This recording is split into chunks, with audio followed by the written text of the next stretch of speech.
Could retaliation from Iran be occurring on February 2nd? Stay tuned. Let's get into it.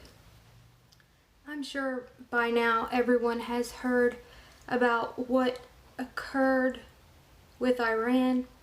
Well, just an hour ago, apparently Iran may or may not have breached some of our federal government websites, but that's not what I really want to talk about. What I want to talk about is what this could lead to. I know people are saying World War III, and then other people are just condemning this, but we need to look at the facts and not emotions. This man was extremely dangerous. He was not a good man at all. And I mean, I'm not gonna say that anything should or should not happen, but I agree with what was done. And the thing is, this might have more ramifications than people actually see, and that's my big concern. I'm sure most of you know, in history, for some odd reason, call it conspiracy, call it whatever, but certain things always seem to happen on certain days. You know, we always have a lot of things happen on 9/11. We always have things that happen on December 7th. And in Iran, a lot of things have happened in February. February 11th is when they had their 1979 revolution that essentially put this country into a downward spiral to what it is right now. And, you know, back then it was a normal country, like any Western country. I'm going to show y'all some pictures in a minute, but people forget that. They forget that Iran just a few decades ago was not really all that different than the US or Europe, because we now think of it what it is right now. But what we really need to watch out for is on February 2nd, we have Superbowl 2020. It's in Miami. And I know people are always saying something's going to happen at the Super Bowl, something's going to happen at the Super Bowl. It's something we really need to watch. I'm not saying that we need to like freak out about it, but it is extremely important. On February 2nd is actually when the Super Bowl is. And being that it's in Miami, I want y'all to think about how perfectly horrific it would be if a false situation is cooked up, or even a real situation is cooked up, and something happens at the Super Bowl in Miami, and then all of, you know, they're going to say that it was Iran. Well, that's what we would say at first. But get this, you know who they're really going to blame? They would blame Venezuela. But then say it was Iran working through Venezuela.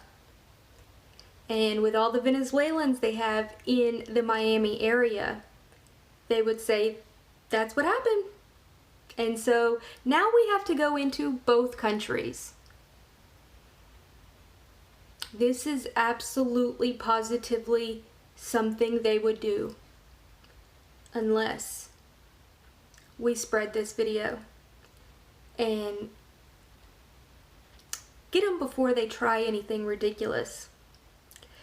Because I want people to understand I've seen people comparing this to the situation that's going on in Venezuela. This is far, far different than what's going on with Venezuela. Venezuela is a sovereign Christian nation that refuses to bow down to the Rothschilds because they see what occurs in Christian nations that do bow down to these globalist people, right?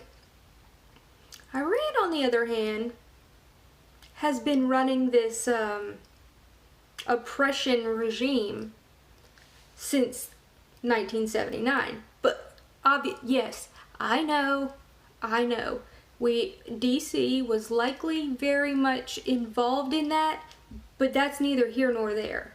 That it really isn't. Operation Ajax and all of these things, it doesn't matter.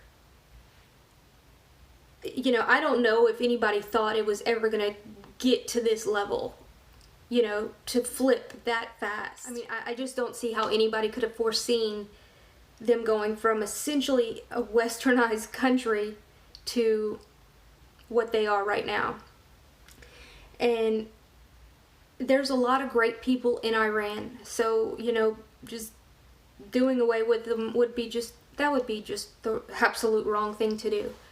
But this is a big deal, and you need to remember history and look it up before you like compare things and say, oh no, we shouldn't do this, he's doing it for Israel or doing it for these, whatever.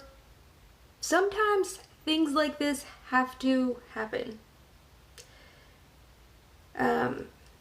Actually, I want to show y'all some pictures from the 70s back then. And I also want to show you some comments from some people from Iran and see how they feel about this, okay?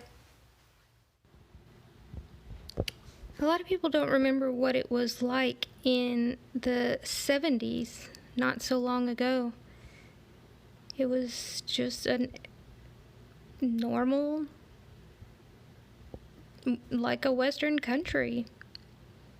And to go from that to this is something people really need to think about. Because if you think it can't happen here, it can happen anywhere. You start shutting down voices of people that hurt your feelings, and you feel that, oh, they shouldn't be heard or this person shouldn't be heard, and you give the government the go-ahead to censor anyone or the mainstream media to censor anyone, they won't just stop at us. They'll continue.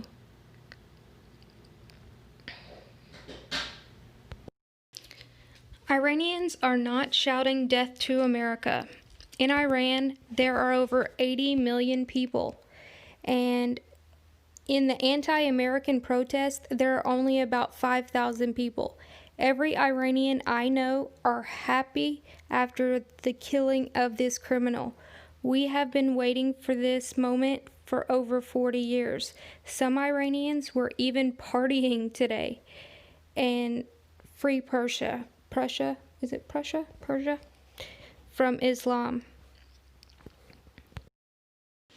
People of Iran, at least 70 to 80% are pro-West. We are celebrating in Iran and abroad his departure to hell from censored because of religious persecution. So, won't say that one either. And then this letter, I am a Christian Iranian refugee in Turkey. My husband is a pastor, and we are working with the Iranian ministry, which is in the UK. I gave my heart to Jesus because of your amazing video clips on YouTube. I'm watching many apologetic videos every day, and I feel that I belong to the vast family of apologists in the world. I just watched your video on Iran, and I just wanted to say that we Iranians don't say death to America. We who are the common people of Iran have no problem with the world. Those who shout the slogan are only government English isn't their first language, so sorry. The government's people, essentially paid protesters. Okay, so, and because of what's going on, we have been protesting in the streets during 2 days nearly a month ago because they were protesting against the 1,000 people that are in jail. Let me see. Iranians are happy for the general's death. I know that nobody likes Iranians in this world, but please believe me whenever I say that we are separate from our government. And of course, we know that. So, but we still have to speak out against Iran in order to, you know, when we say Iran, we mean the government. Just like here, DC, the royal kingdom of House of Saud, etc., etc. Guys, y'all have a wonderful night. Like, share, and subscribe. And if you have any questions or, you know, drop it in the comments. As always, if you would like to help support my channel, because I'm talking about these type of things again, they seem to like to demonetize such videos. It's making me crazy. Anyway, y'all have a wonderful night and share this video. We can stop them. Y'all, seriously, just a handful of us have essentially stopped the invasion and the overthrow of Venezuela. Obviously, we can't take all the credit for it because, you know, their amazing general that was oddly enough trained here did a lot of the 4D chess, you know, but us getting the word out and y'all sharing this stuff, I mean, all it has to do is really get to the right person and say, oh man, now we can't do it, you know? So, for, you know, obviously we don't want anybody hurt at the Super Bowl, and we also want to keep our eyes out for them trying to pull Venezuela into this situation. Because Venezuela has no skin in this game. They wouldn't even do such a thing. They haven't done anything as we're sanctioning them. You know, like, so just make sure you think about things logically and not just with these emotions and all of this. But and you've heard from the Iranian people, and you know, obviously that's only a few people, but I would imagine that's probably true. I don't know if anybody that would enjoy walking around in a burqa all day. And, you know, that the horrific crimes that, or I guess they're not even technically crimes, but with how they treat women, it boggles my mind how the left and the feminists are not speaking out for them. That's what happens when you use emotions over facts. Anyway, guys, y'all have a wonderful night.